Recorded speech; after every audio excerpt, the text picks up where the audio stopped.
Audio Jungle.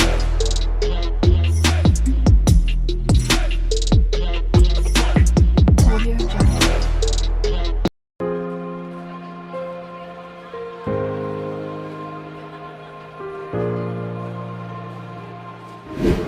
मेरे प्यारे दोस्तों, ये है नंदुरबार, जो कि महाराष्ट्र राज्य का एक बेहद ही खास और सांस्कृतिक रूप से समृद्ध जिला है। ये अपने आदिवासी संस्कृति, प्राकृतिक सौंदर्य और यहाँ के पारंपरिक खान-पान के लिए पूरे प्रदेश में जाना जाता है। ये जिला महाराष्ट्र के उत्तरी हिस्से में स्थित है और साथ ही गुजरात तथा मध्य प्रदेश की सीमाओं से सटा हुआ है। नंदुरबार पहले खानदेश क्षेत्र का हिस्सा हुआ करता था, लेकिन बाद में ये एक स्वतंत्र जिला बना। इसे आदिवासी पहचान और प्राकृतिक पहाड़ियों के कारण एक अनोखा और अनछुआ इलाका भी माना जाता है।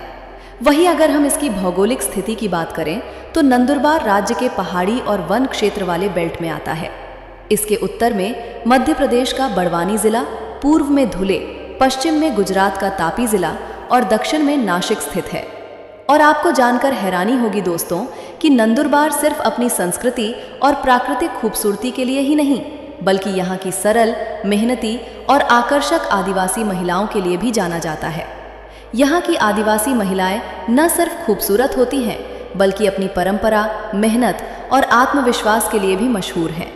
लगभग 5035 वर्ग किलोमीटर के क्षेत्रफल में फैले नंदुरबार को हिल स्टेशन जैसी हरियाली और शांत माहौल के कारण प्रकृति प्रेमियों का पसंदीदा जिला कहा जाता है तथा इस जिले की आबादी करीब 16 लाख के आसपास है। यहाँ पर मराठी, हिंदी, भिली, पावरी और उर्दू भाषाएं बोली जाती हैं, जिससे ये इलाका बहुभाषी और सांस्कृतिक रूप से बेहद विविध दिखाई देता है।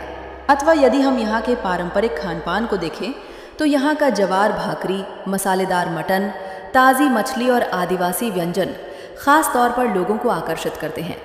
साथ ही नंदुरबार और शाहदा के इलाकों में मिलने वाली स्थानीय मिठाइयाँ और चाय का अपना अलग ही स्वाद है। प्राकृतिक दृष्टि से नंदुरबार जिला मनमोहक, सप्तशृंगी पहाड़ियों, तपती नदी और कई छोटे झरनों के किनारे बसा है, जो इसकी खूबसूरती को और निखारते हैं। बहुत पुराने समय में ये इलाका घना जंगल हुआ करता था, जहाँ भील और पावरी आदिवासी समुदाय रहते थे। धीरे धीरे यहाँ राजवंशों का प्रभाव बढ़ा और फिर ब्रिटिश शासन के दौरान इसे प्रशासनिक महत्व मिला। आर्थिक गतिविधियों की बात करें तो आज नंदुरबार की अर्थव्यवस्था मुख्य रूप से खेती, पशुपालन और स्थानीय व्यापार पर आधारित है। यहाँ ज्वार, कपास, बाजरा, गन्ना और दालों की खेती बड़े पैमाने पर होती है। साथ ही यहाँ के फॉरेस्ट प्रोडक्ट्स और हैंडीक्राफ्ट भी स्थानीय रोजगार का एक महत्वपूर्ण हिस्सा है। और अब बात करते हैं नंदुरबार की यातायात व्यवस्था और यहाँ के इंफ्रास्ट्रक्चर के बारे में। तो ये ज़िला सड़क और रेल मार्ग से आसपास के बड़े शहरों से जुड़ा हुआ है। नंदुरबार रेलवे स्टेशन गुजरात और मध्य प्रदेश जाने वाली ट्रेनों का एक महत्वपूर्ण जंक्शन है। अर्थात सड़क मार्ग से ये धुले, नासिक, सूरत और बड़वानी जैसे शहरों से सीधा जुड़ा हुआ है। और निकटतम हवाई अड्डे के रूप में सूरत और नासिक एयरपोर्ट यहाँ के यात्रियों को हवाई कनेक्टिविटी प्रदान करते हैं। अगर नंदुरबार में घूमने फिरने की जगहों की बात करें तो हमारी लिस्ट में सबसे पहले नंबर पर आता है तोरणमाल हिल स्टेशन। ये पहाड़ी इलाका अपनी ठंडी हवाओं, शांत वातावरण और प्राकृतिक झीलों के लिए बेहद मशहूर है। यहाँ आने वाले लोग इसकी रहस्यमयी सुंदरता का आनंद लेने दूर दूर से आते हैं। वहीं लिस्ट में दूसरे नंबर पर है अंकाई टंकाई किला।